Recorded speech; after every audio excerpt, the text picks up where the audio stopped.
A surge in unit refurbishments. Let's have a look. Hello everyone, Florian.Heise here and welcome to another episode of HeiseSays. I've got my morning stein of coffee that I'm working through, but would have a look at this article from realestate.com.au, originally from the Courier Mail. It's discussing the surge in apartments or unit makeovers or renovations. And I think it's quite interesting to see. I'm not surprised. People are taking advantage of this downturn in the market to make some long-needed changes. My LinkedIn has been flooded by images of businesses that have refurbished their office, that have done an upgrade, that have put that new kitchen in, that have taken advantage of not having as many people around. So it makes sense that holiday units would do the same. But in some regards, it's a pretty brave move, considering our tourism industry, which makes up 60% or $60 billion and employs 5% of Australians, is pretty much non-existent at the moment. You can't even cross the border to get into Queensland for some absurd reason. It just is nuts. We'll have to see if this backfires on people. If a lot of people have taken on extra debt and invested in refurbishing their units, their accommodation, when demand is not going to be as high. When also, and we'll have a look at that as well, when Airbnb properties are flooding the market. So what do you think, guys? Do you think they're taking a bit of a gamble here? Did you have a holiday unit? Have you invested in some renovations? It's brave, let's just say. So the pandemic downturn has sparked a surge in makeovers in Queensland hotspots, with investors gearing up for a spike in holiday makers ready to unwind in the sun post-isolation. So what do you think? Do you think there will be a flood? Once we're allowed to travel and interstate, do you think there'll be a flood of people that come for a holiday up in Queensland, in the Sunshine State, to relax and enjoy the climate? Maybe they're right. Maybe being locked away, people are just going nuts. They're going stir crazy. They need to get out. So Grant Misfood, partner at Archers in the Strata Professionals, said substantial renovations were put in place in many apartment complexes and resorts during the pandemic downturn. While the travel restrictions imposed by the Queensland government have proven extremely difficult for the tourism sector, many resorts and apartment complexes have had an opportunity to carry out much needed and possibly overdue upgrades. Hopefully they've caught up with that work. They've repaired those broken tiles, they've refurbished that dry old apartment, upgraded that hotel room, put a new bar fridge in. He said corporates with sufficient funds undertook maintenance work, repairs, including upgrades of swimming pools and barbecue areas, and repainted common areas like foyers. Some complexes have even been able to carry out major upgrades, including gutting units for a complete makeover. There are many accommodation providers who've invested in these upgrades while taking a financial hit during the lockdown, and they're anxious to get back to business. So they've taken a financial hit, guys. They've taken a hit, they've invested, and they're looking to see if they can get their upgrade. Just going to move this. We'll see if they get it. We'll see.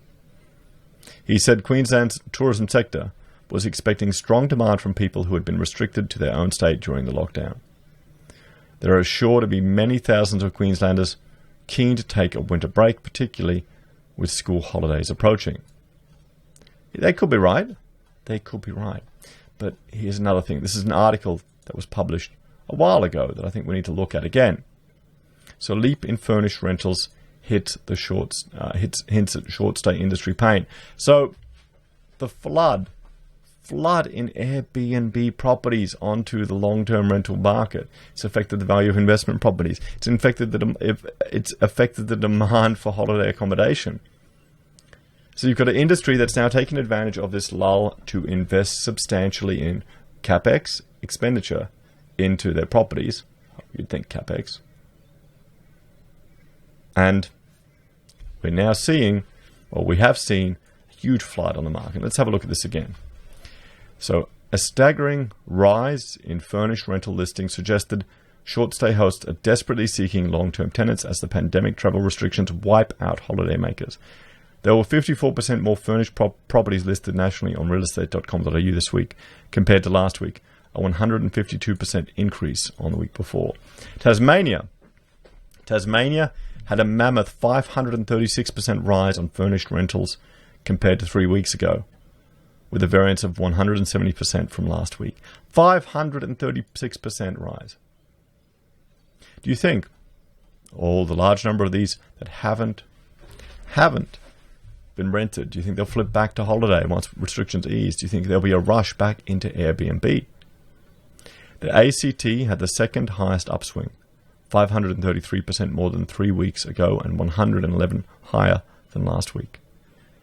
In the last week, long-term furnished rental listings on realestate.com.au had risen in all states and territories. Queensland up 81%. So we're 81% up here in Queensland by itself, the number of furnished listings. And yet people have invested in these properties. Businesses, hotels have invested, hoping there'll be a flood back. And I hope there is a flood back. The economy will need it. Tourism will need it. It's taken a huge hit, guys. And we'll see with these protests in 2 weeks' time if there's a huge influx or if there's nothing. Maybe that will encourage our political leaders to open the borders and allow tourism to go again. Because this industry it's going to cop it, everyone. It really is.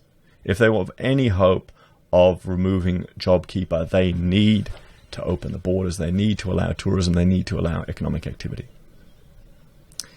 Queensland and New South Wales was 55%, South Australia 44%, Western Australia 38%, the Northern Territory 24%, Victoria 22%. Queensland, New South Wales and Victoria have the highest volume of furnished rental listings on site. Oh, there you go.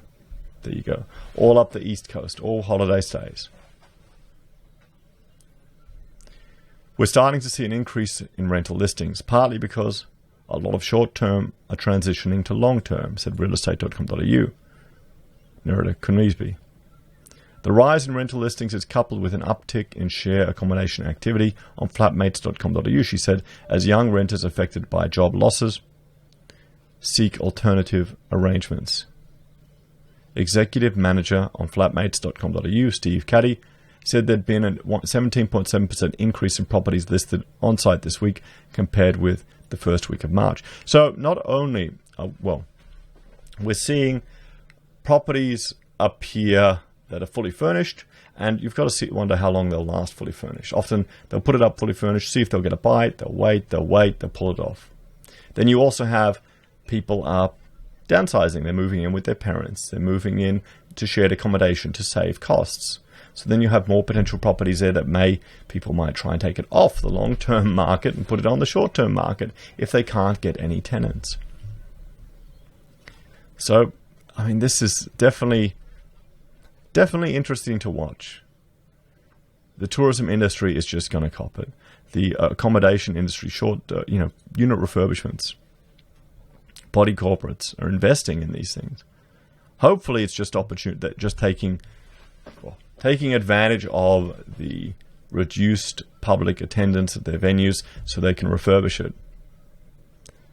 Well, is it misplaced? Is it? It's brave. It's brave. Will they open the tourism industry in time so people can reap the benefit of this? And remember, this is before all of the home builder grants. This is nothing to do with that. That's a whole other kettle of fish. It's a bit different when you're upgrading or building a owner-occupier. This is a complete investment. This is an investment property. These are in hotel and accommodation providers that could potentially take a hit. And then we might see them flood the market, maybe some forced sales, and then it's edge cases that affect property prices. So what do you think, everyone? Have you invested in one of these apartments or units? Are you planning to come on holiday to Queensland? Are you going to take advantage of the lockdowns? Are you going a bit stir crazy? Do you need to get out with the family? Do you think this is a smart move? Or do you think it's a bit preemptive? Or maybe they're just fulfilling their legal requirements that they've put off for a real long time. As always, please let me know your thoughts and opinions in the comments below. Please like, share, and subscribe to the channel. If you're a fan and you want to support the content I create here, there are a few ways you can. You You can join the channel on YouTube or Patreon. You can support us via our affiliate links at Amazon or eBay or Independent Reserve and Kucoin. You can buy our merch from HeiseSays. You can use Gold Pass from the Perth Mint or support us via PayPal. Thanks everyone. Have a great day, and I'll see you in the next video.